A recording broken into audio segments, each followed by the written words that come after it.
ओम तत्सत। जगत के अत्यंताभाव का प्रतिपादन। मंडप उपाख्यान का आरंभ। राजा पद्म तथा रानी लीला का परस्पर अनुराग, लीला का सरस्वती की आराधना करके वर पाना और रणभूमि में पति के मारे जाने से अत्यंत व्याकुल होना। जैसे समुद्र भीतर जल के स्पंद, हलन चलन आदि जल के स्वभाव से च्युत हुए बिना ही लहरों के वेग के रूप में प्रकट होते हैं, उसी प्रकार चेतन परमात्मा में दृश्य जगत की प्रतीतियां होती रहती। जैसे स्वप्न और संकल्प मनोरथ में प्रतीत होने वाले घट पट आदि पदार्थ अनुभव में आने पर भी वास्तव में है नहीं, उसी प्रकार चेतन आकाश रूपी परब्रह्म परमात्मा में दृष्टिगोचर होने वाले ये पृथ्वी आदि जगत इंद्रियों के अनुभव में आने पर भी वास्तव में है नहीं। जैसे मरुभूमि सूर्य की किरणों के अंतर्गत दिखने वाली जल की नदी, मृग तृष्णा में कहीं भी जल का होना संभव नहीं है, उसी प्रकार इस विज्ञान आकाश स्वरूप जगत में मूर्त रूप होना कदापि संभव नहीं है, जिसमें मूर्त रूप का ग्रहण नहीं होता तथा जो संकल्प कल्पित नगर के समान मिथ्या है। इस जगत में जो दृश्यता की प्रतीति होती है वह मरुमरीचिका में दृष्टिगोचर होने वाली नदी के समान भ्रांति रूप ही है। इस जगत का जो दर्शनीय सादृश्य वैभव है उसे साक्षीभूत चैतन्यमय तराजू के एक पलड़े में रखा जाए और दूसरी ओर स्वप्न को रखकर सार और असार का विवेचन करने वाली बुद्धि रूप कांटे से यदि तौला जाए तो वह दृश्य वैभव स्वप्न की भांति कलना रहित असत्य होकर आकाश की भांति शून्य रूप अथवा चेतन आकाश में ब्रह्म रूप में ही स्थित होता है। अज्ञानियों की जो समझ है उसी में जगत शब्द का ब्रह्म से भिन्न अर्थ भाषित होता है। वास्तव में जगत ब्रह्म और स्वा यानी आत्मा, इन शब्दों के अर्थ में कोई भेद है ही नहीं। इसलिए यहाँ जगत आदि कोई भी दृश्य उत्पन्न नहीं हुआ है। नाम और रूप से रहित चेतन ब्रह्म ही ज्यों का त्यों निर्विकार भाव से विराजमान। इस रीति से मायामय महाकाश में स्थित यह जगत आवरण शून्य चेतन आकाश रूप परमात्मा ही है। इस विषय में मंडपो उपाख्यान सुनाया जाता है जो कानों के लिए आभूषण रूप है। तुम ध्यान देकर इसे सुनो। पूर्व काल में इस भूतल पर पद्म नाम से प्रसिद्ध एक राजा हो गए जो अपने कुल रूपी सरोवर में प्रफुल्ल कमल के समान शोभा पाते थे। वे राजलक्ष्मी से संपन्न और अनेक पुत्रों से युक्त होते हुए भी विवेकशील थे। ये मर्यादा का पालन करने में समुद्र और दोष रूपी तिनकों को जला डालने के लिए अग्नि के समान थे। जैसे मेरु पर्वत देवताओं का आश्रम है, वैसे ही विद्वानों के समुदाय को आश्रय देने वाले थे। जैसे पूर्ण चंद्रमा के उदय से महासागर उल्लसित हो उठता है, उसी प्रकार उनके सुयश के विस्तार से संसार का आनंद वर्धन होता था। वे सद्गुण रूपी हंसों के लिए मान सरोवर थे। संग्राम भूमि में शत्रु रूपी झाड़ियों को कंपित कर देने के लिए प्रचंड पवन थे। मन रूपी मतवाले हाथी को वश में करने के लिए सिंह थे। समस्त विद्या रूपी वनिताओं के प्राण वल्लभ और संपूर्ण आश्चर्यमय गुणों की खान थे। देवद्रोही दैत्यों के सैन्य समुद्र को मथ डालने के लिए शोभाशाली मंदराचल थे। भगवान विष्णु के समान साहस और उत्साह से संपन्न थे।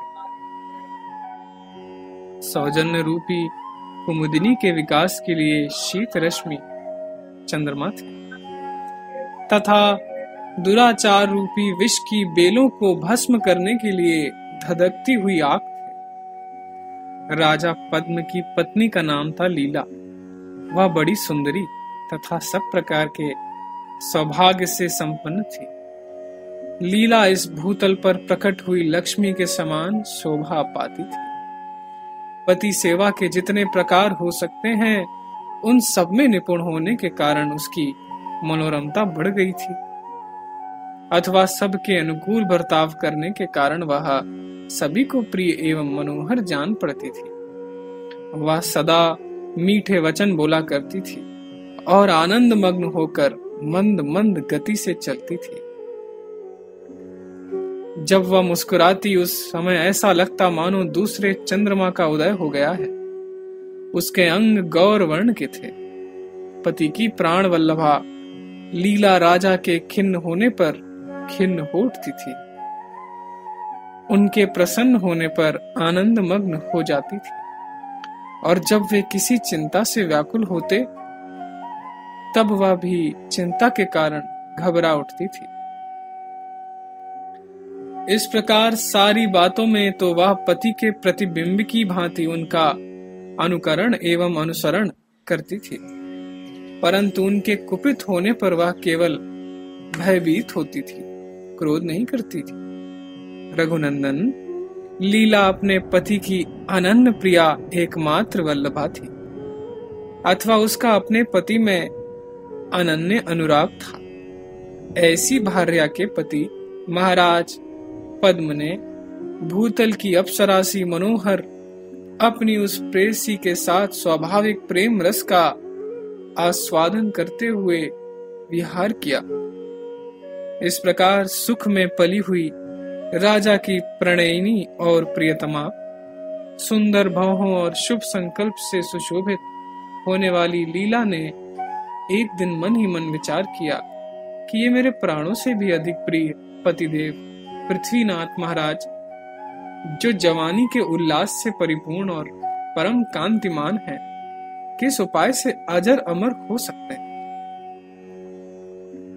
मैं तप, जप और यम नियम आदि चेष्टाओं से ऐसा प्रयत्न करूं जिससे यह चंद्रमा के समान मनोहर मुख वाले राजा अजर अमर हो जाए। पहले मैं ज्ञान, तपस्या और विद्या में बढ़े चढ़े ब्राह्मणों से पूछती हूँ कि कौन सा ऐसा उपाय है जिससे मनुष्यों की मृत्यु न हो। ऐसा विचार करके उसने पूर्वोक्त गुण वाले ब्राह्मणों को बुलवाया और उनकी पूजा करके नतमस्तक हो बारंबार पूछा, विप्रगण, मुझे और मेरे पति को अमरत्व कैसे प्राप्त हो सकता है। ब्राह्मण बोले, देवी, तप, जप और यम नियमों का पालन करने से सिद्धों की समस्त सिद्धियां प्राप्त हो सकती हैं, परंतु उनसे अमरत्व कदापि नहीं मिल सकता। ब्राह्मणों के मुख से यह बात सुनकर अपने प्रियतम के भावी वियोग से भयभीत हो लीला ने अपनी बुद्धि से ही फिर तत्काल इस प्रकार सोचना आरंभ किया, यदि दैववश पति के सामने मेरी मृत्यु हो गई तब तो मैं संपूर्ण दुखों से छूटकर परमात्मा में सुख पूर्वक स्थित हो जाऊंगी। किंतु यदि 1 सहस्त्र वर्ष के बाद पहले मेरे पति ही चल बसे तो मैं ऐसा यत्न करूंगी जिससे उनका जीव घर से बाहर न जा सके। फिर तो मैं अपने अंतःपुर के मंडप में, जहां मेरे पतिदेव का जीव विचर रहा होगा, पति के दृष्टिपथ में रहकर सदा सुख पूर्वक निवास करूंगी। अपने संकल्प की सिद्धि के लिए मैं आज से ही जप, उपवास और नियमों द्वारा ज्ञानमयी सरस्वती देवी की तब तक आराधना करती रहूंगी जब तक कि ये पूर्ण रूप से संतुष्ट न हो जाएं। ऐसा निश्चय करके उस श्रेष्ठ नारी ने अपने स्वामी को बताए बिना ही नियम परायण हो शास्त्रीय विधि के अनुसार उग्र तपस्या आरंभ कर दी। 3 रात बीत जाने पर वह भोजन करती और देवता, ब्राह्मण, गुरु, ज्ञानी एवं विद्वानों की पूजा में तत्पर रहती थी। वह अपने शरीर को सदा स्नान, दान, तप और ध्यान में लगाए रखती। संपूर्ण शास्त्रीय कर्मों का फल अवश्य मिलता। ऐसी आस्तिकता पूर्ण बुद्धि से युक्त हो वह सदाचार का पालन करती और पति के क्लेशों का निवारण करने में दत्तचित्त रहती थी। उन दिनों भी वह पहले की ही भांति ठीक समय पर पूरी चेष्टा और लगन के साथ शास्त्रोक्त रीति से क्रमशः पति की सेवा शुश्रूषा करके उन्हें संतुष्ट रखती थी। अतः अपनी वर्तमान स्थिति का उसने पति को पता नहीं लगने दिया। इस तरह नियम पालन से सुशोभित होने वाली उस भोली भाली लीला ने लगातार 300 रातों तक कष्टप्रद चेष्टाओं के द्वारा तपस्या का निर्वाह किया। 100 त्रिरात्र व्रतों की पूर्ति हो जाने पर उसके द्वारा पूजित और सम्मानित हो गौरवर्णा भगवती वागीश्वरी सरस्वती संतुष्ट हो उसके सामने प्रकट हुई न बोली। श्री सरस्वती जी ने कहा, बेटी, तुमने जो निरंतर तपस्या की है वह तुम्हारी पति भक्ति के कारण अधिक उत्कर्षशालिनी हो गई है। उससे मैं तुम पर बहुत संतुष्ट हुई हूं। अतः तुम मुझसे कोई मनोवांछित वर ग्रहण करो। रानी बोली, देवी, आप जन्म और जरा रूपी अग्नि की ज्वालाओं से उत्पन्न दाह रूपी दोष का शमन करने के लिए चंद्रमा की प्रभा के समान है। आपकी जय हो। आप हृदय की अज्ञान अंधकार राशि का निवारण करने के लिए सूर्यदेव की प्रभा के तुल्य। आपकी जय हो। अम्ब माता जगदम्बिके, इस दीन सेविका का आप संकट से उद्धार करें।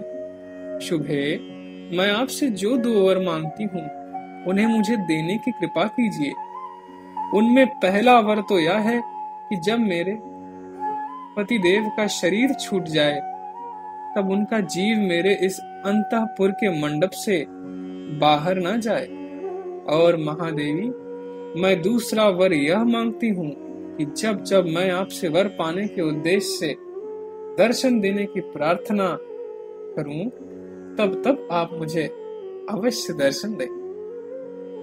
लीला की यह बात सुनकर जगन माता सरस्वती ने कहा, बेटी, तुम्हारी यह अभिलाषा पूर्ण हो। यह कहकर वे स्वयं वहां से अदृश्य हो गई।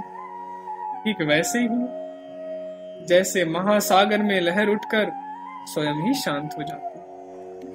तदनंतर जिसकी इष्ट देवी संतुष्ट हो गई थी, वह राजरानी लीला संगीत सुनकर मस्त हुई मृगी के समान आनंद में मग्न हो गई। इसके बाद पक्ष जिसके नेमि गोलक, मास जिसके मध्य गोलक तथा ऋतु जिसके नाभि गोलक हैं, दिन जिसके अरे हैं, वर्ष जिसके अक्षदंड धुरा है और क्षण जिसके नाभि का छेद है, ऐसे गतिशील काल चक्र के चलते रहने से लीला के पति की चेतना सूखे पत्ते के सस की भांति देखते ही देखते शरीर में सहसा अदृश्य हो गई। बात यह हुई कि किसी शत्रु ने आक्रमण किया और युद्ध में घायल होकर उनका शरीर धाराशायी हो गया। वे अंतःपुर में लाए गए और वहीं मर गए। इस प्रकार राजा की मृत्यु हो जाने पर लीला अंतःपुर के मंडप में जल शून्य कमलिनी की भांति मुरझा गई। उसका मुख मलिन हो गया। विष तुल्य उस निश्वास से उसका सारा अधर पल्लव सूख गया। वह बेचारी बाण से बिंदी हुई हरिणी के समान छटपटाती हुई मृत्यु तुल्य अवस्था को पहुंच गए। तत्पश्चात जलाशय के सूख जाने से व्याकुल हुई मछली के ऊपर जैसे आषाढ़ की पहली वर्षा अनुकंपा करती है, उसी प्रकार पति के वियोग से अत्यंत विहल हुई लीला के ऊपर दयामयी सरस्वती ने आकाशवाणी के रूप में कृपा की।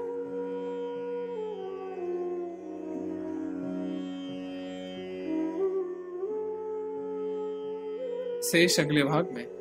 जय सीताराम, जय सीताराम, जय सीताराम।